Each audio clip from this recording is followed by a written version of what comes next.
దర్శనం. అలాగా త్యాగరాజస్వామి వారికి దర్శనం. ఇలా కూర్చున్నారట.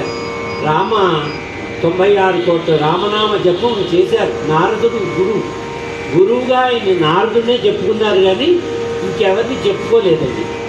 సొంటి వెంకటరమణయ్య గారు గురువు గారు, కానీ ఆయన వేరే ఎక్కడా చెప్పుకోలేదు.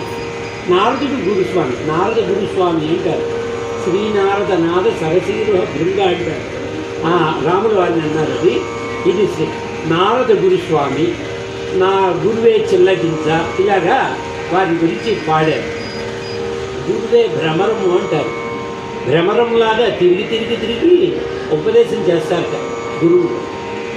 అవన్నీ త్యాగరాజస్వామి వారి మాటలు. వారు 96 కోట్ల రామనామం జపం చేస్తే తీసి రామ సాక్షాత్కారం అవలే. అయ్యో అవలేదు అనుకుంటున్నారట. అలాగా వెళ్ళిపోయారట. రాముడు లక్ష్మణుడు అలాగా వెళుతున్నారట.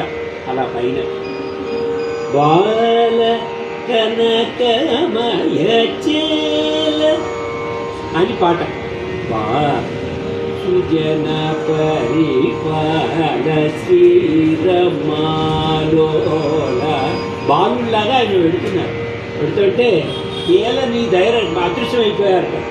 ఏల నీ దయరాదు, మళ్ళీ కనిపించవయ్యా స్వామి, రారా దేవాది దేవ అని ప్రార్థించారు. కనిపిస్తాడా అని మళ్ళీ ఎప్పుడో కనిపించారు. ఒకసారి కనుగొంటిని శ్రీరాముని అన్నారు. ఒకసారి చూసి రాముల వారిని చూసి అంత రాముల వారితో మాట్లాడిన ఆయన. ఎప్పుడు చూసినా రాముడితో మాట్లాడేవారు, మనసుతో మాట్లాడేవారు.